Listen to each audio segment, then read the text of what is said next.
Hello सभी विद्यार्थियों का स्वागत है हमारे YouTube चैनल पर। पिछले वीडियो में हमने विद्युत क्षेत्र की तीव्रता का व्यंजक ज्ञात किया था समरूप आवेशित अनंत विस्तार के तार के कारण, जो कि गाउस के नियम की पहली एप्लीकेशन थी, गाउस के नियम का पहला अनुप्रयोग था।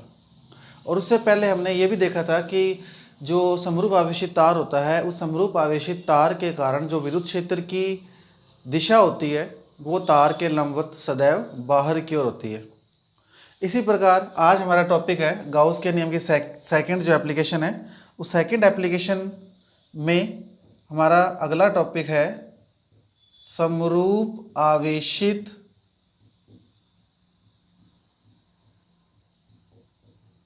अनंत विस्तार। समरूप आवेशित अनंत विस्तार की अचालक, एक तो ये समरूप आवेशित है और अनंत विस्तार की है। अनंत विस्तार को आप अपरिमित भी कह सकते हो और अंतहीन भी कह सकते हैं। तो समरूप आवेशित अनंत विस्तार या समरूप आवेशित अपरिमित आकार या समरूप आवेशित अंतहीन लंबाई की एक अचालक परत कैसी है? अचालक परत को हम पट्टिका भी कह सकते हैं, प्लेट भी कह सकते हैं। समरूप आवेशित अनंत विस्तार की अचालक परत, पट्टिका या प्लेट के कारण विद्युत क्षेत्र की दिशा, सबसे पहले हम दिशा ही फाइंड करेंगे कि समरूप आवेशित अनंत विस्तार की जो प्लेट है, पट्टिका है या परत है, चादर भी कह सकते हैं या चद्दर भी कह सकते हैं इसे,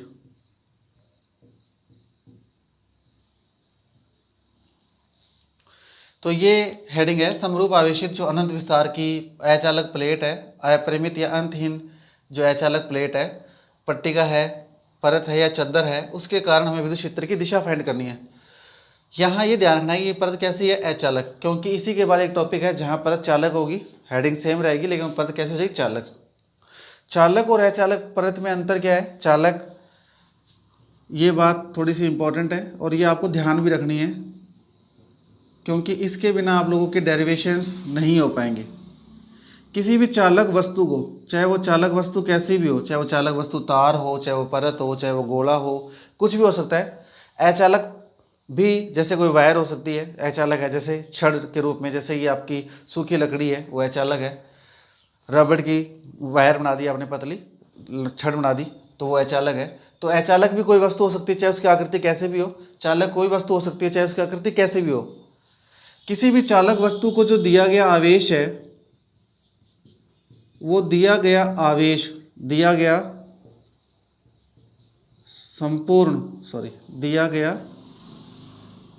संपूर्ण आवेश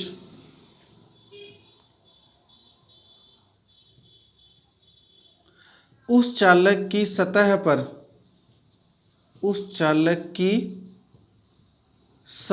पर एक समान रूप से वितरित हो जाता है। उस चालक की सतह पर एक समान रूप से वितरित हो जाता है। कहने का तात्पर्य यह है, फॉर एग्जाम्पल आपके पास कोई चालक वस्तु है, मान लीजिए एक आपके पास लोहे की कोई वस्तु है, धातु कह सकते हैं हमने, आपने उसे चार्ज दिया, तो वो चार्ज आपने किसी एक पॉइंट पे दिया है, तो वो सारा का सारा उसकी सतह पर फैल जाएगा, उसकी बॉडी पर आ जाएगा। प्लस उस चालक के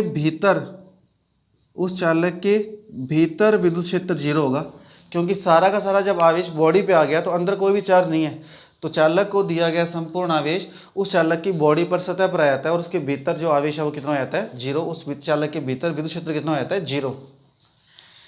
अचालक वस्तु की क्या विशेषता है? अचालक वस्तु को दिया गया आवेश उसी स्थान पर रहता है, उसी स्थान पर विद्यमान रहता है जहां उसे आवेश दिया गया है, जहां उसे आवेश दिया गया है। अचालक वस्तु में क्या होता है, अगर आपने किसी, जैसे कि ये मार्कर है, अगर आपने इस पे चार्ज इस पॉइंट पे लाके छोड़ दिया, यानी चार्ज को आपने यहाँ पर वस्तु को रब करवाया है, तो ये चार्ज यहीं रहेगा, ये इसके सारे की सारी बॉडी पर नहीं फैलेगा। तो अचालक वस्तु विशेषता होती है जहां आपने चार्ज उस वस्तु को दिया है वो उसी स्थान पर रहता है, जबकि चालक को दिया गया आवेश संपूर्ण सतह पर वितरित हो जाता है। चालक के अंदर विद्युत क्षेत्र क्या होता है? 0, लेकिन अचालक के अंदर ये होना 0 कंडीशन पे डिपेंड करता है होगा कि नहीं होगा। तो ये चालक और अचालक वस्तुओं को दिए गए आवेश का अंतर है कि किसी चालक वस्तु को दिया गया संपूर्ण आवेश उसकी सतह पर वितरित हो जाता है और उस चालक के विद्युत क्षेत्र अंदर क्या होता है? 0। अचालक वस्तु को दिया गया आवेश केवल और केवल उसके उसी स्थान पर विद्यमान होता है जहां उसे आवेश दिया गया है। तो ये आपका अंतर है, इसे ध्यान रखना। इसके बाद हमारा जो टॉपिक है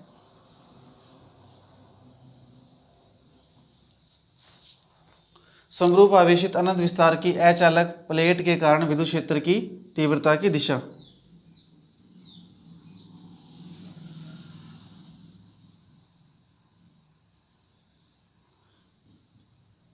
क्योंकि ये अनंत विस्तार की है इसलिए यहाँ पर डैश डैश करके दिखाया है। इससे ये ज्ञात होगा कि ये प्लेट जो है अनंत विस्तार की है, अनंत लंबाई की है। और इसका हमने एक छोटा पार्ट ABCD कंसिडर कर लिया यहाँ पर, इसका एक छोटा पार्ट ABCD लिया हुआ है। और ये प्लेट है कैसी? अचालक। और हमने इसे समरूप आवेशित किया है। समरूप आवेशित का तात्पर्य इसे दिया गया जो आवेश है सभी स्थानों पर क्या है? एक समान।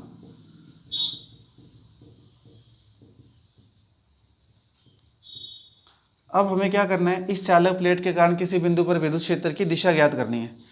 तो हम क्या करते हैं? चालक प्लेट ABCD के मिड पॉइंट O से स्मॉल r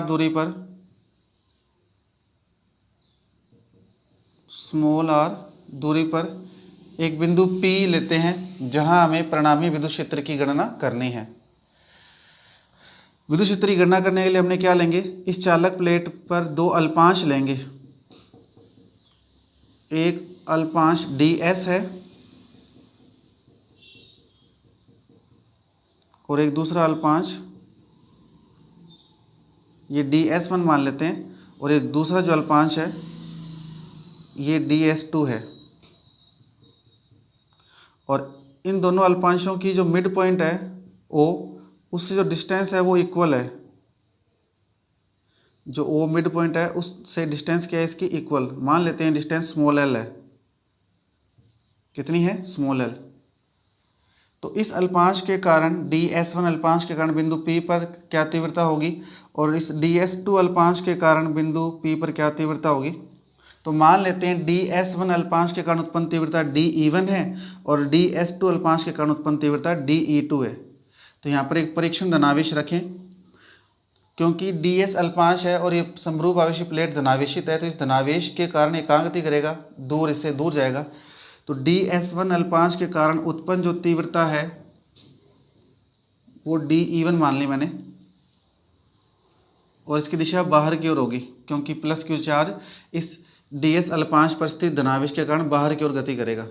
सिमिलरली इस ds2 अल्पांश पर भी धनावेश है और इस धनावेश के कारण ये प्लस Q जो आवेश इससे दूर गति करेगा, तो इसके कारण उत्पन्न जो तीव्रता है वो मैंने ds2 अल्पांश के कारण जो उत्पन्न तीव्रता है वो dE2 है, ये हमने मान लिया। अब ध्यान से देखें, ये दूरी L है और ये दूरी R है, तो समकोण त्रिभुज के कारण ये डिस्टेंस क्या होगी? r² + l² का अंडर। ये डिस्टेंस L है, ये डिस्टेंस R है और ये समकोण त्रिभुज बन रहा है, तो ये डिस्टेंस क्या होगी? r² + l² का अंडर। तो ये दो त्रिभुज आपके सामने यहाँ बन रहे हैं, ये दो त्रिभुज हैं, डिस्टेंस L, डिस्टेंस R। यहाँ भी डिस्टेंस L और ये डिस्टेंस R कॉमन है दोनों में, ये डिस्टेंस सेम है। तो यदि dE1 तीव्रता यहाँ से L थीटा कोण का निर्माण करे तो dE2 तीव्रता भी थीटा कोण का ही निर्माण करेगी। इसके पश्चात यदि इस क्षैतिज रेखा को आगे की ओर बढ़ाया जाए तो ये दोनों कोण थीटा ही होंगे, शीर्षाभिमुख कोण के कारण, ये थीटा और ये थीटा। तो ये तो है आपके पास डायग्राम। अब इस डायग्राम की थ्योरी क्या लिखेंगे? तो डायग्राम बनाने के बाद आप थ्योरी लिखेंगे चित्रानुसार एक अनंत विस्तार की। थ्योरी मैं आपके सामने बोल रहा हूँ, आप इस थ्योरी को रिटर्न कर सकते हैं कॉपी में। चित्रानुसार एक अनंत विस्तार की या अपरिमित आकार की अचालक पट्टिका है जिसका एक छोटा भाग ABCD लिया गया है। यह अचालक पट्टिका समरूप आवेशित है। इस समरूप आवेशित अचालक पट्टिका के मिड पॉइंट मध्य बिंदु O से स्मॉल r दूरी पर एक बिंदु P स्थित है। बिंदु P पर अचालक पट्टिका के कारण उत्पन्न तीव्रता की गणना करने के लिए दो क्षेत्रफल अल्पांश ds1 व ds2 इस प्रकार से लिए जाते हैं कि हाइफन, फिर नेक्स्ट लाइन के सेंटर से समीकरण नंबर 1। दोबारा सुनिए, इस अचालक पट्टिका के कारण विद्युत क्षेत्र की तीव्रता की गणना करने के लिए अचालक पट्टिका के मध्य बिंदु से स्मॉल r दूरी पर एक बिंदु P स्थित है। बिंदु P पर अचालक पट्टिका के कारण तीव्रता की गणना करने के लिए दो क्षेत्रफल अल्पांश ds1 व ds2 इस प्रकार से लिए जाते हैं कि ds1 बराबर ds2। समीकरण नंबर 1। यदि, इसके बाद लिखेंगे, यदि ds1 व ds2 अल्पांश के कारण उत्पन्न तीव्रताएं क्रमशः dE1 व dE2 हों जो क्षैतिज से थीटा कोण का निर्माण करती है, तो dE1 बराबर dE2 कैसे होगा? तो देखिए, dE1 बराबर dE2 तीव्रता फॉर्मूला होता है बिंदु आवेश के कारण k/r²। तो k, q की वैल्यू हम यहाँ फाइंड करेंगे, अभी लिखेंगे, और r²। इस ds1 अल्पांश के कारण डिस्टेंस कितनी है बिंदु P की? ये। और इस ds2 अल्पांश के कारण बिंदु P की डिस्टेंस कितनी है? ये। जब हम इस दूरी का या इस दूरी का यहाँ पर स्क्वायर करेंगे, under the root r² plus l² का स्क्वायर, तो रूट से स्क्वायर क्या हो जाएगा? कैंसल। तो वैल्यू बचेगी आपके पास r² प्लस l²। अब बात आती है dq की। क्योंकि हमने यहाँ पर एक परत ली है और परत सतह है, तो सतह पर जब आवेश आता है तो हम उसे पृष्ठीय आवेश घनत्व के रूप में डिफाइन करते हैं, परिभाषित करते हैं। तो हम यहाँ लिख सकते हैं साइड में, मानना परत का पृष्ठीय आवेश घनत्व सिग्मा है। अब परत का पृष्ठीय आवेश घनत्व सिग्मा है, तो हम क्या लिख सकते हैं? पृष्ठीय आवेश घनत्व का तात्पर्य क्या होता है? एकांक क्षेत्रफल पर उपस्थित आवेश की मात्रा कितनी? सिग्मा। इसलिए ds क्षेत्रफल अल्पांश पर उपस्थित आवेश की मात्रा क्या होगी? Sigma ds। क्योंकि क्षेत्रफल अल्पांश है, छोटा है, तो मात्रा भी क्या होगी? अल्प होगी, तो dq। तो हम यहाँ पे dq की पुट, k की जगह dq पुट करेंगे, और dq की वैल्यू कितनी है? Sigma ds। तो वैल्यू क्या आ जाएगी यहाँ पे? Sigma ds। यही वैल्यू dE1 की होगी और यही वैल्यू dE2 की होगी। क्यों? क्योंकि दोनों के लिए k कॉमन है। सिग्मा पृष्ठीय आवेश घनत्व है तो सभी जगह समान होगा, क्योंकि वो तो होता ही है, एकांक क्षेत्रफल पर उपस्थित आवेश की मात्रा है तो नियत रहेगी, तो सिग्मा कांस्टेंट है। ds1 और ds2 बराबर है, और ds1 और ds2 बराबर है, तो हम इसे मान लेते हैं कि ds1 और ds2 किसके बराबर है? ds के। ds1 और ds2 किसके बराबर है? ds के। तो ये ds हो गया, और दूरी दोनों के लिए बराबर है, सेम डिस्टेंस है, तो उसका स्क्वायर करेंगे तो रूट हट जाएगा स्क्वायर से, तो ये वैल्यू सेम आएगी। तो समीकरण 1 से जब हम वैल्यू पुट कर देंगे यहाँ पे सिग्मा ds की, तो ds1 ds2 की तो ds ही आएगा। तो कुल मिला के dE1 और dE2 क्या आएगा? बराबर। तो मैं एक बार दोबारा से थ्योरी आपके सामने रिपीट कर रहा हूँ, टोटल थ्योरी कंप्लीट। चित्रानुसार एक अनंत विस्तार की या अपरिमित आकार की अचालक प्लेट है, जिसका एक छोटा पार्ट ABCD लिया गया है, और यह ABCD पार्ट समरूप आवेशित है। प्लेट के कारण तीव्रता ज्ञात करने के लिए प्लेट के मध्य बिंदु O से स्मॉल r दूरी पर एक बिंदु P लेते हैं। बिंदु P पर परिणामी तीव्रता की गणना करने के लिए ABCD परत पर दो अल्पांश ds1 व ds2 इस प्रकार से लेते हैं कि ds1 बराबर ds2 बराबर ds। समीकरण नंबर 1। यदि, समीकरण 1 के बाद लिखेंगे, यदि ds1 व ds2 अल्पांश के कारण उत्पन्न तीव्रताएं क्रमशः dE1 व dE2 हो, जबकि इनके द्वारा क्षैतिज के साथ बनाए गए कोण थीटा हो तो DE1 बराबर DE2 बराबर K सिग्मा DS अपॉन में R² प्लस L²। साइड में लिखेंगे हम समीकरण 2 के। माना परत का पृष्ठीय आवेश न तो सिग्मा है, क्योंकि एकांक क्षेत्रफल पर उपस्थित आवेश की मात्रा सिग्मा है, क्योंकि पृष्ठीय आवेश घनत्व की परिभाषा होती है ये, इसलिए DS क्षेत्रफल अल्पांश पर उपस्थित आवेश की मात्रा सिग्मा DS, ये वैल्यू हम यहाँ पुट कर देंगे। अब हम इसके बाद समीकरण 2 के बाद क्या लिखेंगे थ्योरी के रूप में। चित्र से स्पष्ट है कि DE1 व DE2 एक अलग अलग दिशाओं में है। लिखेंगे यहाँ पर, चित्र से स्पष्ट है कि DE1 व DE2 अलग अलग दिशाओं में है, अतः इसे घटकों में वियोजित करने पर तो देखिए DE1 के घटक क्या आएगा, यहाँ से ये क्षैतिज से कोण बन रहा है तो ये घटक क्या आएगा DE1 कोस थीटा, और ये घटक क्या आएगा DE1 साइन थीटा। DE2 भी क्षैतिज से थीटा कोण बना रहा है तो ये घटक क्या आएगा DE2 कोस थीटा, और ये घटक क्या आएगा परपेंडिकुलर DE2 साइन थीटा। घटकों में वियोजित करने पर हाइफन लगा के फिर नेक्स्ट लाइन से स्पष्ट है कि DE1 साइन थीटा व DE2 साइन थीटा घटक एक दूसरे के विपरीत व परिमाण में बराबर होने के कारण एक दूसरे को निरस्त कर देते हैं। समीकरण 2 के बाद जो थ्योरी है दोबारा से रिपीट कर रहा हूँ। चित्र से स्पष्ट है कि DE1 व DE2 की दिशाएं अलग अलग है, अतः इसे घटकों में वियोजित करने पर हाइफन लगा के फिर नेक्स्ट लाइन से स्पष्ट है कि DE1 साइन थीटा व DE2 साइन थीटा घटक एक दूसरे के विपरीत व परिमाण में बराबर होने के कारण एक दूसरे को निरस्त कर देते हैं, परंतु DE1 कोस थीटा व DE2 कोस थीटा घटक एक ही दिशा में होने के कारण जुड़ जाते हैं और परिणामी तीव्रता DE1 कोस थीटा व DE2 कोस थीटा घटकों के योग से प्राप्त होती है।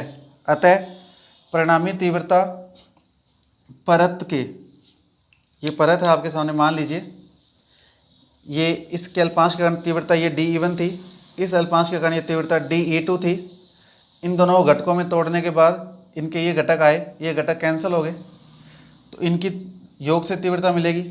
अब ये जो दिशा है, ये दिशा, ये जो DE1 कोस थीटा और DE2 कोस थीटा की ये दिशा कैसे है, परत के लंबवत है और बाहर की ओर है, परत के लंबवत है और बाहर की ओर है। तो आप क्या लिखेंगे, चित्र से स्पष्ट है कि तीव्रता DE1 व DE2 परस्पर अलग अलग दिशाओं में है, अतः इन्हें घटकों में वियोजित करने पर हाइफन लगा के नेक्स्ट लाइन से स्पष्ट है कि DE1 साइन थीटा व DE2 साइन थीटा घटक परस्पर विपरीत व परिमाण में बराबर होने के कारण एक दूसरे को निरस्त कर देते हैं, अतः परिणामी तीव्रता DE1 कोस थीटा व DE2 कोस थीटा घटकों के योग से प्राप्त होती है। फिर नेक्स्ट लाइन से सारांश रूप में समरूप आवेशित अनंत विस्तार की अचालक प्लेट के कारण उत्पन्न तीव्रता प्लेट के लंबवत बाहर की ओर DE1 कोस थीटा व DE2 कोस थीटा घटकों के योग से प्राप्त होगी। और ये टॉपिक आपका कंप्लीट हो जाता है यहाँ पर। अब सोचने वाली बात है ये कैंसिल क्यों हुए, यहाँ पे साइन है, यहाँ पर साइन है, इक्वल है। DE1 और DE2 आपस में इक्वल हैं समीकरण 2 से, तो हम यदि यहाँ DE1 पुट करें तो ये क्या हो जाएगा आपस में कैंसिल। तो इस प्रकार आपका समरूप आवेशित अचालक पट्टिका के कारण विद्युत क्षेत्र की दिशा हमने फाइंड कर ली।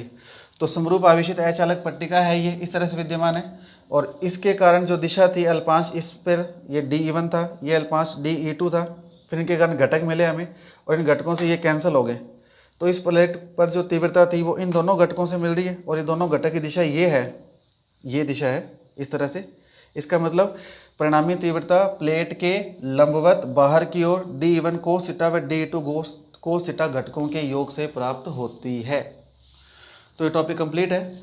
अगले वीडियो में हम इसी टॉपिक को आगे लेके जाएंगे और वहाँ हम विद्युत क्षेत्र की तीव्रता का दिशा तो फाइंड कर लिया हमने। अगले वीडियो में हम इसी टॉपिक समरूप आवेशित अनंत विस्तार की अचालक पट्टिका के कारण विद्युत क्षेत्र की तीव्रता का व्यंजक फाइंड करेंगे। धन्यवाद आप सभी का।